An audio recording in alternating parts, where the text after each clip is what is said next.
The title of this teaching is Let Your Light Shine. And it really was not too far in the distant past that mankind was very limited because he lacked light. The fact of the matter is, when the sun went down, a lot of human activity ceased. You know, all they had was a small oil lamp or a candle or the light of a fire. Sitting around a campfire at night, we've all experienced that, many of us. And you sit around the campfire and you trade stories and you talk about the deeds of the day or things that have happened in the past. But for all practical purposes, you're not really going to get a lot of work done when you don't have too much sunlight. Well, for us nowadays, we take light for granted because we can enter into any room, and usually within a few inches of the door, we reach over and can flip a switch and the light comes on. Or we go out at night and we get into a vehicle traveling down the road and there's headlights. And not only that, we even can carry around a portable flashlight that we just, with a push of a button, we can illuminate the darkest of rooms. But that was not always the case. And light has had tremendous significance to mankind.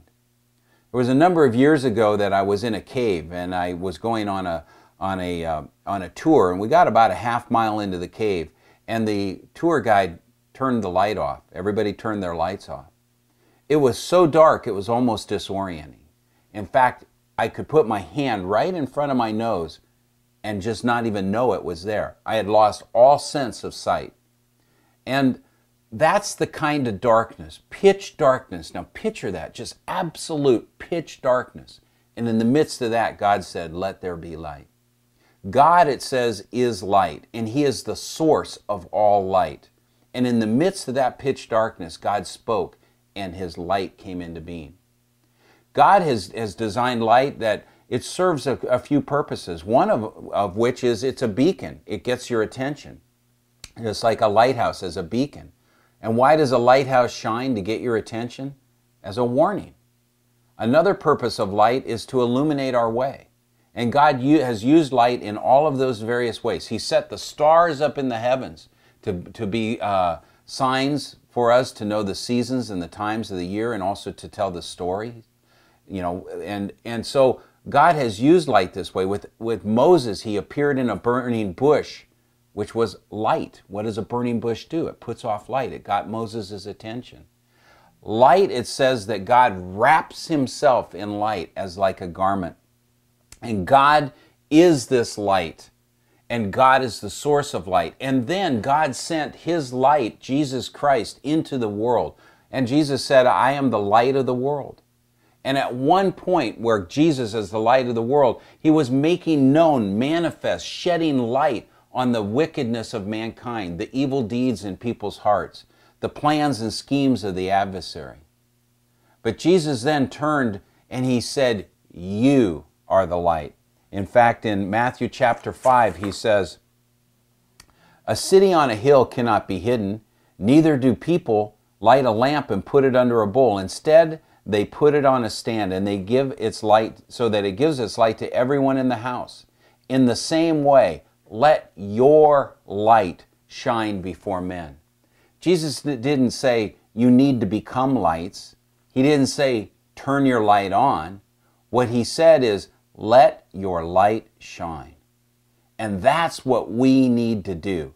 Just as God spoke in the beginning, and he said, "Let there be light," in the midst of that darkness, in the same way that He sent Jesus Christ into the darkness of this world so that He could be a light and show us the way, we too now are God's light to the world. And our responsibility is to let that light shine.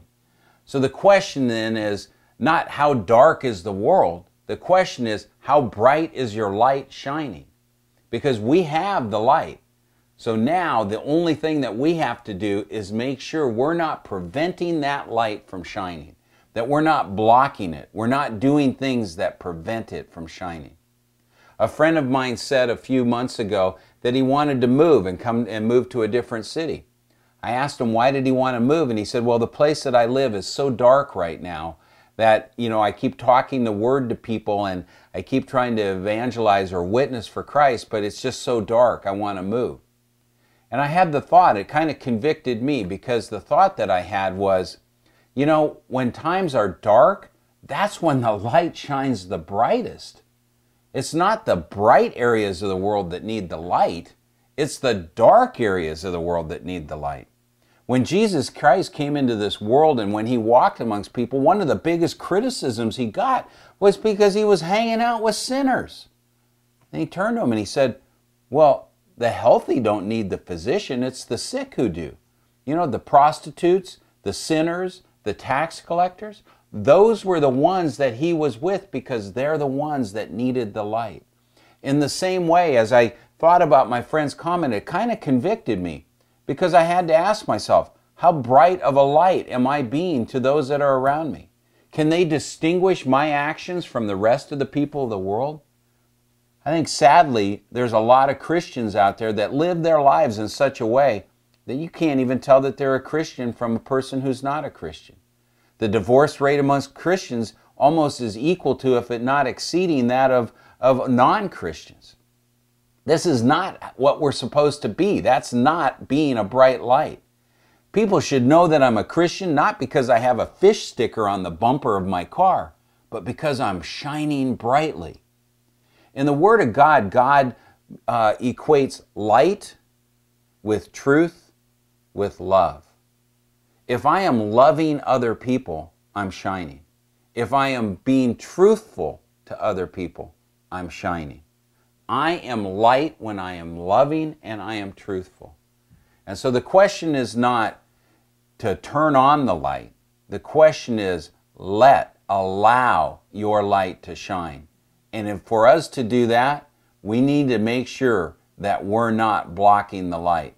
In the next teaching, I'd like to talk specifically about what I call light blockers.